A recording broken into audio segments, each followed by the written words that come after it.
General আইজের বিরুদ্ধে আসলে যে ব্যবস্থা নেওয়া হয়েছে সেটা ভিসা নীতির প্রয়োগ নয়, এটি অ্যাপ্রোপ্রিয়েশন আইনের অধীনে। জিয়াউর রহমান বিশেষভাবে বঙ্গবন্ধুর কাছে আবেদন করে সদস্যপদ লাভ করেছিলেন। আমি এটা চ্যালেঞ্জ করছি। আজকে মির্জা ফখরুল ইসলাম আলমগীর তিনি বলেছেন যে সরকার একদলীয় বাকশাল কায়েমের চেষ্টা করছে, এই কারণে মানুষ ভয় পাচ্ছে, সে কারণে মানুষ নির্বাচন বর্জন করেছে। এই নিয়ে আমি এ বিষয়ে আমাদের বক্তব্য অত্যন্ত পরিষ্কার। বাকশালটা কি? বাংলাদেশ কৃষক শ্রমিক আওয়ামী লীগ। আওয়ামী লীগের সঙ্গে কৃষক এবং শ্রমিক এ দুটা শব্দ যুক্ত করা হয়েছে এবং এটা দেশে যে পলিটিক্যাল পার্টি এবং তার বাইরেও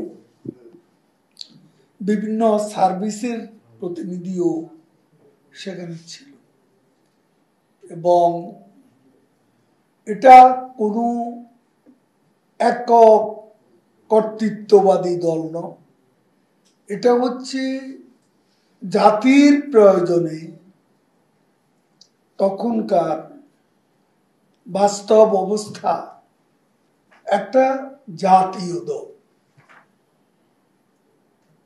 এটা কোনো একদলীয় শাসন নয়, জাতীয় দল। সেখানে ইলেকশনের ব্যবস্থাও ছিল এবং সেখানে ইলেকশনে অধিকতর জনপ্রিয় 4-5 জনের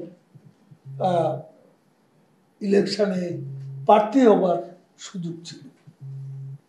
মোটামুটি একটা ব্যবস্থা। তার চেয়ে ওখানে দ্বিতীয় বিপ্লবের কথা বলা হয়েছে, সেটা ইকোনমিক দিক থেকে, আমাদের অর্থনীতির দিক থেকে অত্যন্ত গুরুত্বপূর্ণ।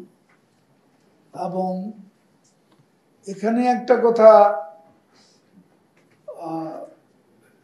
ফখরুল সাহেবরা যত মিথ্যাচারী করুক, তথ্য প্রমাণ তো আছে। তখন সেনাপ্রধানের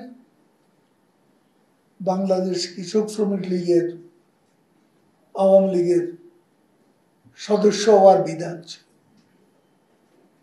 কিন্তু জিয়াউর রহমান বিশেষভাবে বঙ্গবন্ধুর কাছে আবেদন করে সদস্যপদ লাভ করেছিলেন। আমি এটা চ্যালেঞ্জ করছি। এর সত্যতা তথ্যপত্র আছে, সত্যকে বিকৃত করে লাভ নেই। তখনকার পত্র পত্রিকাগুলো দেখুন, তখন ওই পত্রিকাগুলো পড়লে জানতে পারেন, কারণ এটা তো আর গোপন ছিল না। জিয়াউর রহমান সদস্য 71 নম্বর, ওইটাতে ওই বাকশালের যে কমিটি 71-এ তার নামটি ছিল। আমি ফখরুল সাহেবকে আবারও চ্যালেঞ্জ করছি যে মিথ্যাচার করে লাভ, এটাই হলো সত্য। বলেন। আমার একটা প্রশ্ন ছিল, এক সপ্তাহ ফিরে যেতে না যেতেই বলে গিয়েছিলেন সম্পর্কে এগিয়ে নিয়ে যাবে বাংলাদেশের সাথে, কিন্তু সাবেক সেনাপ্রধানের ভিসা নীতি ওনারা জারি করেছেন দুর্নীতির কারণে। তো আওয়ামী লীগ সরকার এই দুর্নীতির বিপক্ষে যে জিরো টলারেন্সের কথা বলে, আপনারা আসলে এটা কিভাবে দেখছেন সংগঠন থেকে এবং দল থেকে? আমরা দেখছি, আমরা এই বিষয়টি জেনেছি। এটা হচ্ছে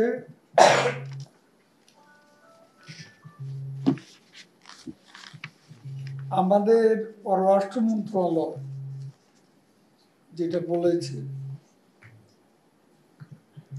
বাংলাদেশের মিশনকে জেনারেল আজিজের বিষয়ে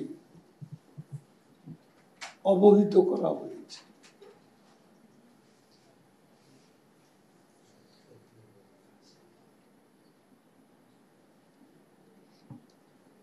জেনারেল আইজের বিরুদ্ধে আসলে যে ব্যবস্থা নেওয়া হয়েছে সেটা ভিসা নীতির প্রয়োগ নয়, এটি অ্যাপ্রোপ্রিয়েশন আইনের অধীন।